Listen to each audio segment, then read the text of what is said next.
Mê riêng tí bằm bay Cho Cha Chế Chay Chớ Chờ Chố Chô Chua Cha Chưa Chia Chê Chai Chai Chao Chao Chôm Chom Chăm Chá Chô Chê Cho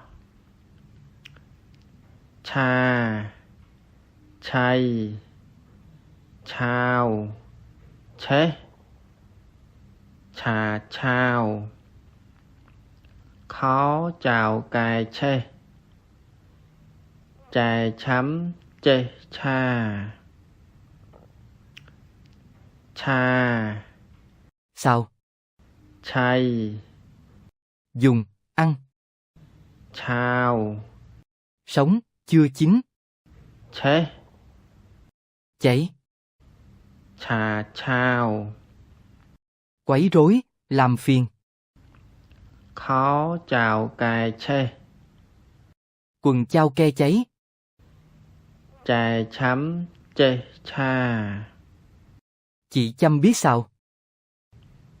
Cha Chế Chay Chớ Chờ Chố Chô Chua Cha Chưa Chia Chê Chai Chai Chao Chao Chôm Chom Chăm Chá Chô Chê Cho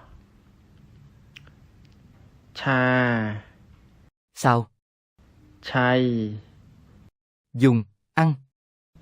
Chao Sống, chưa chín. Chế Cháy. Chà chao Quấy rối, làm phiền. Khó chào cài chê Quần chao ke cháy.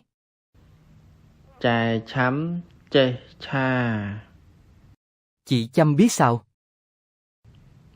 Cha Chế Chay Chớ Chờ Chố Chô Chua Cha Chưa Chia Chê Chai Chai Chao Chao Chôm Chom Chăm Chá Chô Chê Cho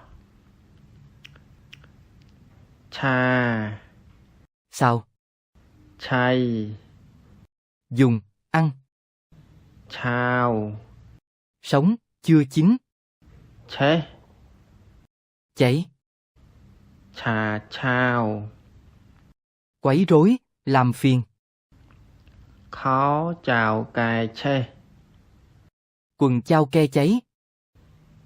Chài chấm chê cha Chị Chăm biết sao?